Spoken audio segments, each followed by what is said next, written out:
ನಾನಿವಾಗ ನಾನು ಥಿಂಕ್ ಮಾಡ್ತಾ ಇದ್ದೀನಿ, ಸ್ವಲ್ಪ ಮಿನಿ ವ್ಲಾಗ್ನ ಡಿಫ್ರೆಂಟ್ ಆಗಿ ಮಾಡಬೇಕು ಅಂತ ಹೇಳಿ. ಅದೇ ನಾರ್ಮಲ್ ಆಗಿ ಅಡುಗೆ ಮಾಡೋದು ತೋರಿಸೋದು, ಓಕೆ ಅದು ಏನು ಇದ್ದೇ ಇರುತ್ತೆ, ಯಾಕಂದರೆ ನನ್ನ ಡೈಲಿ ಲೈಫೇ ಅದು ಅಲ್ವಾ, ಹಾಗಾಗಿ ಅದು ಇದ್ದೇ ಇರುತ್ತೆ. ಬಟ್ ಅದನ್ನೇ ಡಿಫ್ರೆಂಟ್ ಆಗಿ ತೋರಿಸ್ಬೇಕಂತ, ಈ ಥರ ಡೈರೆಕ್ಟ್ ಆಗಿ ಮಾತಾಡಬೇಕು ಅಂತ.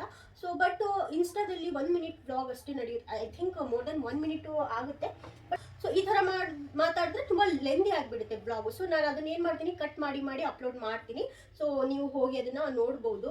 ಯಾಕಂದರೆ ನಾನು ಈ ಥರ ಮಾತಾಡದೆ ನಾನು ಸೈಲೆಂಟ್ ವ್ಲಾಗ್ ಮಾಡ್ತೀನಲ್ವ, ನನಗೆ ಅದನ್ನು ಎಡಿಟ್ ಮಾಡಲಿಕ್ಕೆ ತುಂಬ ಟೈಮ್ ಬೇಕು. ಸೊ ನನಗೆ ಆಜಾದ್ನ ಇಟ್ಕೊಂಡು ಅದನ್ನು ಎಡಿಟಿಂಗ್ ಮಾಡೋಕ್ಕಾಗಲ್ಲ. ಹಾಗಾಗಿ ಈ ಥರ ಡೈರೆಕ್ಟ್ ಮಾತಾಡ್ಬಿಡ್ತೀನಲ್ವಾ, ಸ್ವಲ್ಪ ಎಡಿಟಿಂಗ್ ಇರುತ್ತೆ, ಅದನ್ನು ಮಾಡಿ ನಾನು ಡೈರೆಕ್ಟಾಗಿ ಹಾಕ್ಬೋದು ಅಂತ ಹೇಳಿ ಅಷ್ಟೇ. ಬಟ್ ಇದು ಪಾರ್ಟ್ ವೈಸ್ ಬರುತ್ತೆ. ಇನ್ ಕೇಸ್ ನಿಮಗೆ ಎಲ್ಲ ವ್ಲಾಗು ಅಂದರೆ ಒಂದು ಲಾಂಗ್ ವ್ಲಾಗ್ ಬೇಕು ಅಂತಂದರೆ ನೀವು ನನಗೆ ಹೇಳಿ, ನಾನು ಅದನ್ನು ಯೂಟ್ಯೂಬಲ್ಲಿ ಅಪ್ಲೋಡ್ ಮಾಡ್ತೀನಿ. ಎನಿವೇಸ್ ನೀವು ಸಪೋರ್ಟ್ ಮಾಡ್ತೀರಾ ಅಂದ್ಕೊಂಡು ಈ ಥರ ಒಂದು ಡಿಫ್ರೆಂಟ್ ಮಾಡ್ತಾ ಇದ್ದೀನಿ. ಒಂದು ದಿನಕ್ಕೆ 5 ಮಿನಿ ವ್ಲಾಗ್ಸ್ ಅಪ್ಲೋಡ್ ಮಾಡೋದು ಅಂದರೆ it is not a joke. ತುಂಬ ಪೇಷನ್ಸ್ ಬೇಕು first thing. So let's see, ನೋಡೋಣ ಯಾವ ಥರ ಆಗುತ್ತೆ ಅಂತ ಹೇಳಿ.